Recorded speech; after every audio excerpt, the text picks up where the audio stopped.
Welcome to Stop Wasting Your Wine, a wine review podcast where we waste our wine so you don't have to. On this episode, we review a white wine from France, obviously. Listen, we talked about how we were drinking a white wine from France. Aaron, share a little bit more about these bubbles that we're going to be hopefully enjoying today. I would love to. Today, we are drinking a champagne from Marie de Moy.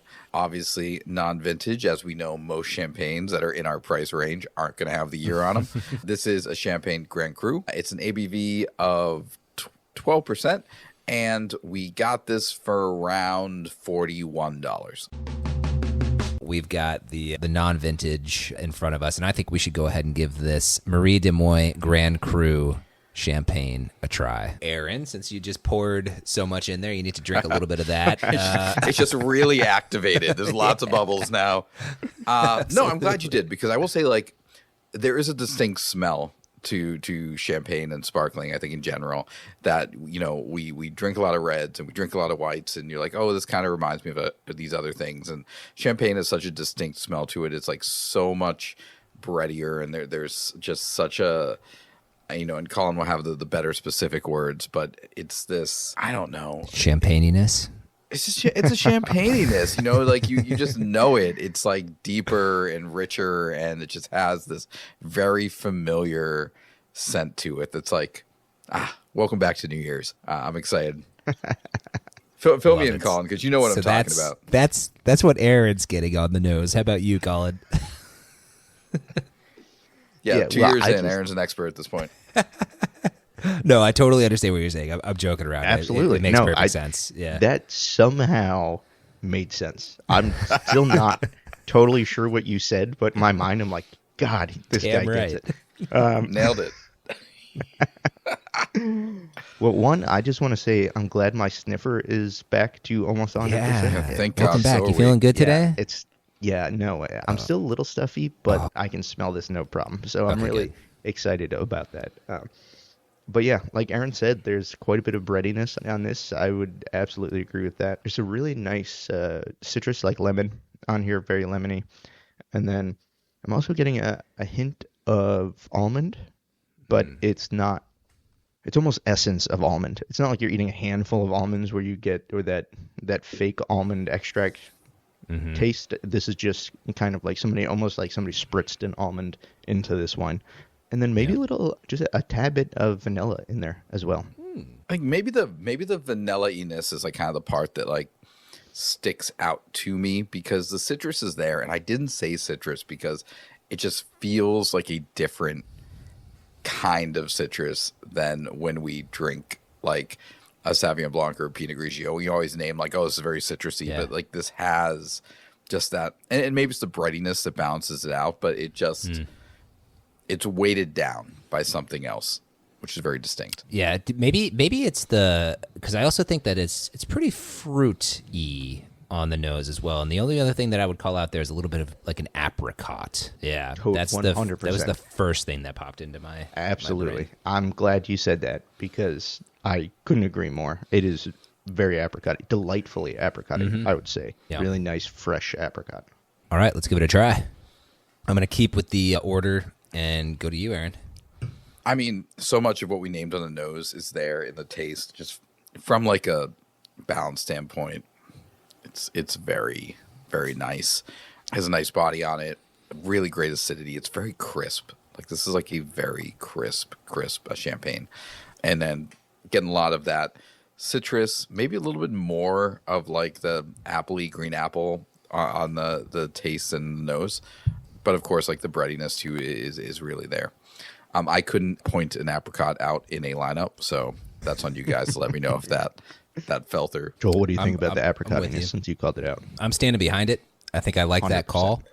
Love that call. I thought that it's not super bready, I'm going to say, in my opinion. I thought it might be a little bit more on the nose, but it's kind of subtle in there. Those are pretty much the big notes to me. Colin, what do you got? Yeah, no, I agree. I think apricot for sure. I mean, that's almost number one there. Green apple, I like. You get a little bit of that on the finish. I think you're definitely getting some of that almond in there as well. And you're right, Joel. I was expecting this to be a lot more bready than it was Yeah. based on the nose, but it's not. It's still in there, but it's not as intense as you would find in some other champagnes. And I think I do get a little just hint of that vanilla, but again, it's more like essence of vanilla. There's a lot of like really subtle hints in this wine of different flavors besides maybe the apricot. There's actually quite a bit of lemon in there too. Zesty, I think, was a really good word, Aaron, because you do get a lot of that citrus, a nice bright punch of acid as well.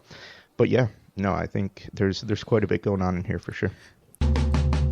Not sure we'd expect too much change here on a champagne, but should we check in on the bubbles, see if they're still bubbling here, or anything else anybody wants to call out? Oh, we bubbling. Yeah, I mean, bubbles are still bubbling, but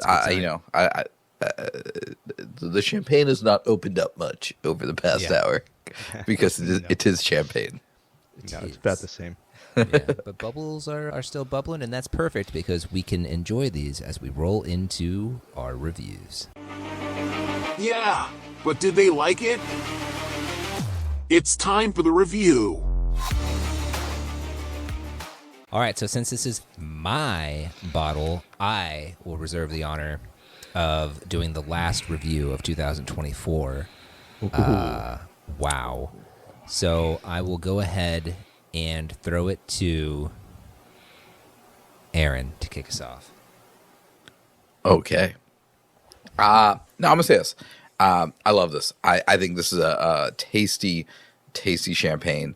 But the thing I love the most about it is I just love that we keep finding champagnes from vineyards or producers that I've never heard of before. I think this is such a valuable piece of information for the listener, for folks who listen to our show to try to expand their repertoire. This is an example of a champagne that you can buy. You can go to the store and you can spend $40 and walk into a dinner or a party or a housewarming or whatever and have a really good bottle of wine that isn't like the whatever brand that everyone gets that costs you $80 that isn't as good. This has a really nice body to it. It's a really nice finish to it. I am not as much of a champagne connoisseur as Colin or you, but like I think this is a very good champagne, especially at the price point of $40. So where are you putting it? Man, I was just so excited. I didn't even think about where I'm shoving this thing. Like, I'm putting this squarely on my kitchen table. It's not. I love the coziness of my wine fridge. I don't think I'm looking for a champagne in my wine fridge, but this is definitely going to turn. This is going to turn into a go-to. I'm going to a friend's house. I'm going out to dinner. I need to grab a bottle, and I don't want to spend $1 million, but I want to have a good bottle of champagne. This is top of the list with the De St. Gal. Like, they're both great. All right. Love it. Colin? Yeah, this is a really delicious bottle of wine. There's no doubt about that. Not only did it taste good, but the structure is really nice. It's not overly bready. The fruit really shines through on the palate. The notes of apricot and the citrus really work well together. So from a flavor standpoint, fantastic. From a value standpoint, fantastic. To answer Aaron's question earlier, this or the De St. Gal, unfortunately, there's only room for one champagne in my wine fridge, and this is not going to be it. But with that said, it is going squarely on the kitchen table. This is a fantastic bottle of wine. Like, there's no reason, if you're looking for a champagne that you can absolutely afford in the $40 range, give this one a shot. Absolutely pick it up. Would not hesitate to drink this one again or show it off to friends. I think it's a fantastic bottle of wine for the price. So go to your local establishment and they don't have De St. Gal, but they have this. No love lost. Grab this bottle. Like, it's just, for sure. It's good. In the same price going range. De St. Gal though, if it's between the two. Is that would just 100%. Yeah. I agree. Joel, bring us first of home. all, I'm so glad that y'all are enjoying it so much. That just fills my heart with so much joy. I am also enjoying it. I don't think quite as much as you two are, but I am very happy with this. But I think when you stand it up to the De St. Gal and some of the other champagnes we've tried on this show, it's probably and not. I'm going to say champagnes because this is This is only number really 3. nice and really good. Yes, but this is And you're this is responsible for 2 of them. Third place. This is in third place. That is true. Thank you. Yeah. Really You're putting this clearly behind the third. Vouv? Oh yes. Yeah. Wild. Yep. Yeah, I am. But that's because he has a place in his heart where the Vouv No, sits. no. It's not even that. I'm taking out any kind of emotions or whatever that I have. I don't believe you. I know 100%. 100%. And this is really good. This is going to go on my kitchen table. It's not prominent in there. It's on there steadily. But I don't know. It's just, I want it to be like I don't know if this is going to make sense, but a little finer. I want it to be a little finer. It's got all the notes that you just said, but I would love if it was either just a little bit crisper or if it was a little bit breadier. You know, like I love a crisp champagne. I love a bready champagne that's like, I'm just going to brioche you right now. And this one's not really doing either. But what it's doing is very lovely. Like you called out, Colin, the flavors are really nice, but there's no point to it, you know, like no expression. It's just a nice experience. So if that's, you know, that's the way that I like to drink champagne. But if, you know, you like to be right down the middle of the lane, maybe this is going to be perfect for you. But for me, this is going on the kitchen table, would show to friends, not going to write home about it. I think that's totally fair. Very clearly not a waste of your wine. The Marie de Moy Grand Cru Champagne, absolutely. If you are looking for a last-minute bottle of wine to bring tonight and you're listening on New Year's Eve, you've got our stamp of approval. Go check this out.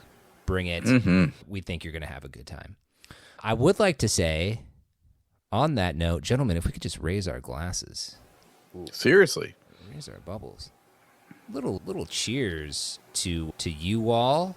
Fantastic year. Here's to a happy new year. To our listener who's been hanging out with us all this year, thanks so much for hanging with us. It means so much. It's been so much fun. We're looking forward to 2025 with you. Hope you'll come back and we have a lot more fun and learn a lot more together. So cheers to 2025. Hope you all have a great new year. Cheers, y'all. Happy New Year. Happy New Year. Well, hey, listen, again, thanks so much for joining us. Been an awesome episode, been an awesome year, and we'll see you next week for the first episode of 2025 at Stop Wasting Your Wine. And remember, in the meantime, stop wasting your wine. Bye, y'all. Bye.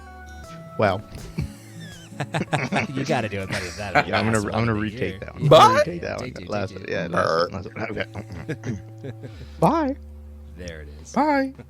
Nailed it.